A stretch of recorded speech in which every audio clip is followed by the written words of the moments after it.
We have found our room. It opens out. Check it out. Let's take a look at our standard balcony cabin.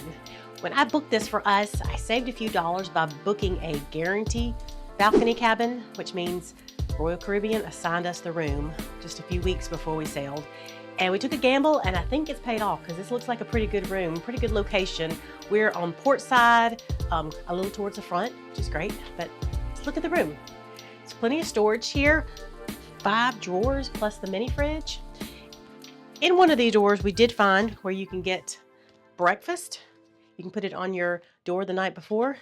If you get continental breakfast, just coffee and pastries and such, it's complimentary, and there's a $7.95 upcharge for your American breakfast, your hot eggs and such. I love that because other cruise lines have removed these from the room, so I appreciate that I could set this out the night before and have coffee delivered first thing in the morning. Because we have the key, we had a little welcome gift in our room, a little bowl of fruit, bananas, grapes, pears, apples, oranges, strawberries. Appreciate that. Got a kettle for those who like to make their own tea. I think that's nice. Nice little desk area. We've got all your information. As far as power supply, there's 2 USB and a couple standard plugs here, and a European plug, of course.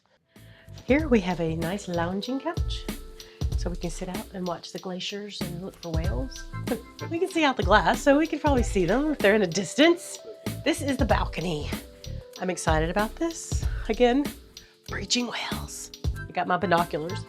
But we're not going to go out there right now because we're still in Seattle and it's a lot of construction noise. It's really loud. But we'll show you the balcony later on in the cruise.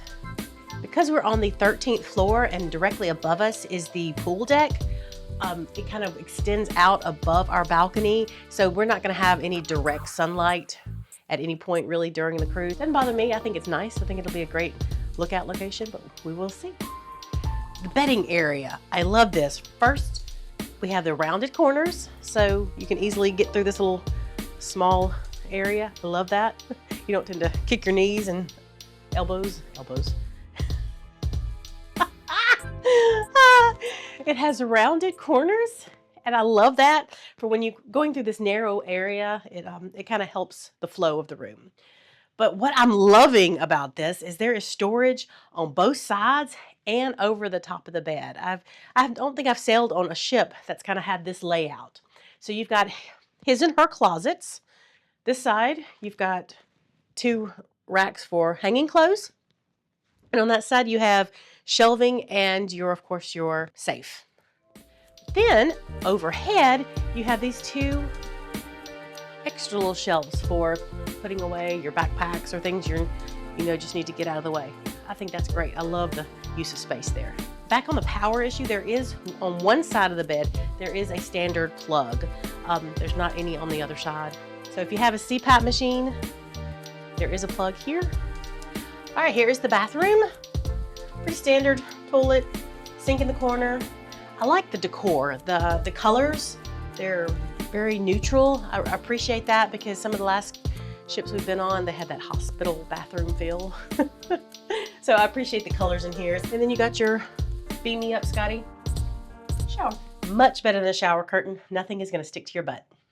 That is our room, but let's go explore the rest of this ship.